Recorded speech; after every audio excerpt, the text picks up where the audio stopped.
इसलिए मैं तो आप सीधी सीधी एक बात करता हूं, देश की आजादी के बाद अगर एक साल में 5 एसडीएम बनते, 5 तहसीलदार बनते, 5 डीवाईएसपी बनते, 5 मजिस्ट्रेट बनते, तो एक साल के नहीं करते 50 व्यक्ति हमारे इस टीएसपी क्षेत्र से प्रशासनिक अधिकारी बनते।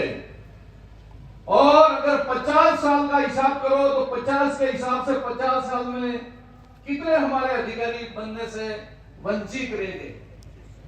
अभी मांझी भाई ने वागरी में कहा, मैं भी एक वागरी में कहूं कि આપણે જાન બાકલા થાય તો પેલો લાપી વાટવા વાળો આદમી વિચાર કરે મારે ઘેરનો સુરત કાં બેઠા હતા એક કરસી લાપી વધારે આલો। तो भाई आज जिला अधिकारी हारित क्या है, हारित क्या ये हत्या है।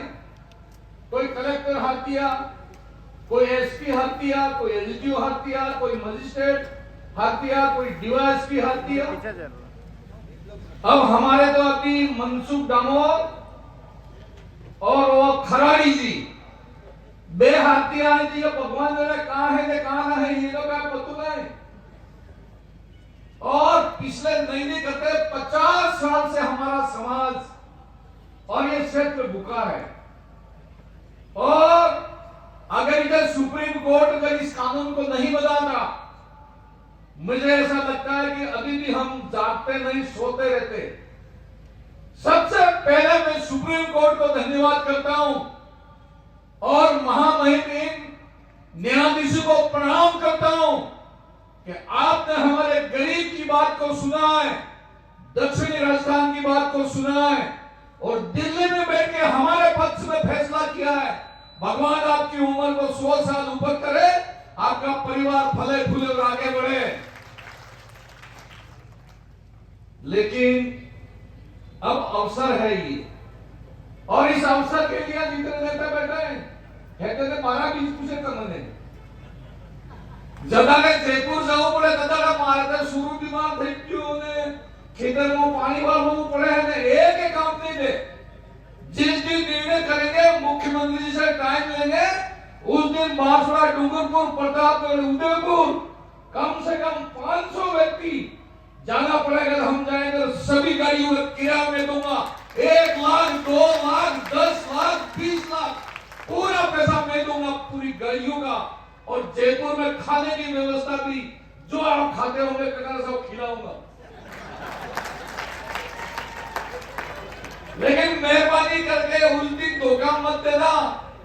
और मुख्यमंत्री जी को भी हम कहने वाले हैं कि माननीय मुख्यमंत्री जी हमारे लिए वहां पर खाने के अलग से बजट भी है और व्यवस्था भी है। एक टाइम का भोजन दोपहर का हम हमारे साथ आप करो और मुख्यमंत्री जी को करना पड़ेगा। अभी आदिवासी गौरव का कार्यक्रम था, ये टेंट मैंने नहीं खोलने दिया और इसलिए नहीं खोलने दिया कि जहां मुख्यमंत्री जी की बैठक हुई थी और बिरसा मुंडा जी की जन्म जयंती हमने मनाई थी, उसी पंडाल में आदिवासी कोटे में कोटा आरक्षण की मांग उठाएगा, ये करके इस टेंट को भी नहीं खोलने दिया मैंने। और उस दिन मेरा भाषण हुआ था, फिर मैंने मुख्यमंत्री जी को कहा कि मुख्यमंत्री जी, मैं बोला आपकी कोई बात समझ में पड़ी? उन्होंने कह दिया कर दूंगा। ताली बजाइए, करे नहीं करे तो अलग बात है, लेकिन मुख्यमंत्री जी ने कहा कर दूंगा। अब जिस दिन जाएंगे उस दिन भी हम यही कहने वाले हैं कि मुख्यमंत्री जी आपने कहा था कर दूंगा, कर दो आप तो। जब कोर्ट कह रहा है हरियाणा सरकार ने लागू कर दिया, एक बात बताओ, जेने महीना 30,000, 40,000, 50,000, 1 लाख तनखा મળે भगवान को से एक नहीं आई है, एक नहीं आई है। और હું કે બતોય આમે આપ્યા રેલની વાત તો ખરી, પણ જો ક્રિમિનલ લાગુ થઈ જાય, હું કે ક્રિમિનલ लागू થઈ જાય। देश के प्रधानमंत्री जी ने कहा है कि नरेंद्र मोदी के होते हुए मंत्रिमंडल में फैसला किया और कह दिया कि कोई भी आदमी को क्रिमिनल लागू नहीं करूंगा और कोटे में कोटे आरक्षण इसको लागू करना एक कैबिनेट का फैसला है। आज ये मीटिंग हो रही तो तुम क्या समझ रहे हो? કેટલાક ભાઈ તા આય આવી જાઉંગા આ ડાયરેક્ટ આપણો ભાષણ તા હમણાવી જાઉંગા और मीणा भाई ने कही है कि तुम्हारी भी आवी लगी है ना बिलोगी क्या हाल आई ये हमने आऊंगा। और मैं ये भी मानता हूं कि सरकार का कोई प्रतिनिधि भी हमारी बात सुनने के लिए आया होगा। आखिर में ये लोग क्या करने वाले हैं? मैं आपसे निवेदन करता हूं कि सबको नौकरी तो नहीं मिलेगी, पढ़ने वालों को ही नौकरी मिलेगी। हाँ पर हमने एक बात बिजी चल रही है, 8वीं से 5वीं पास तो नौकरी तो ऐलान થઈ ગઈ तो भाई ताम મળતી હોય તો લઈ આવો, પછી અમારે વધેલી પછી બાદમાં ગ્રહણ કરવાના હતા આપણે। 8वीं से 5वीं से મળતી હોય તો લઈ આવો તમ તારા है न करो मारा भाइयों, थोड़ा विचार करो। अभी सबने कहा कि भाई यहां होना चाहिए था, क्यों नहीं आए वो लोग? उल्टा वहां जाके कह रहे क्योंकि अगले टाइम टिकट बांटते हैं मीणा भाई को और वो लोग नाराज भी हो जाएं। और इससे प्रधानमंत्री जी को लिख के दिया कि हमारे इस आदिवासी क्षेत्र में कोई सुविधाओं की आवश्यकता नहीं है। मैं कहना चाहता हूं उनको कि सबसे पहले तुम लिख के दो कि हमको तनख्वाह की आवश्यकता नहीं है, फिर मेरा आदिवासी ना कहता हमको भी कोई आवश्यकता नहीं है। तो महीना खाता हूं 5 लाख रुपया तनख्वाह दी और हमारे लिए लिख के दे रहे हैं कि आरक्षण मीणाओं के लिए चल रहा है उसको रहने दो, तनख्वाह उतरी ना गीत गाओ मेरा नो, ये काम तो चलने वाला नहीं है मुझे।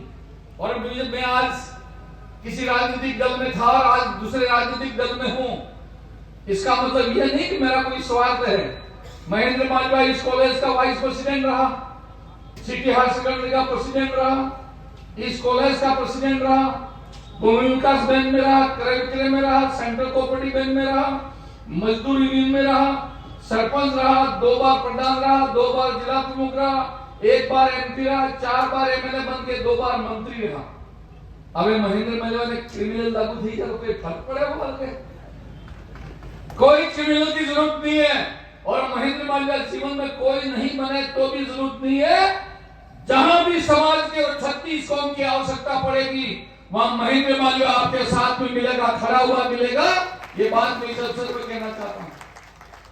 खूब टाइम हो गया, खूब समय निकल गया, लेकिन इतना बुलंदी के साथ में पहली बार हमारे समाज की एकता और ताकत के साथ में आवाज निकल रही है।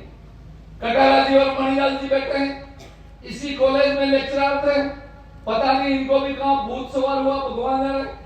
और 73 करता करता एक तरफ हमारे घेरे भी आ गया तो उतरा है ही पाजामा में टी-शर्ट को तो મને બોલાવી દીધો તો કદારનો મને પૂછડી ગયો। હવે આને હુआ नहीं લીધા, મેં ગ્રાહક ભાઈ હુआ नहीं લીધા કે 24 તારીખની રેલી કયા તમે વિચાર કરતા હોगा तो सुरो हमारे प्रदीना डोहा भी आईवा है। हे नहीं आप बैठा करो, पुराना आप बैठा करो, सब आमना ऊपर बैठा करो। ये आमता थोड़ा ही हमारी एंड में होली करी हमने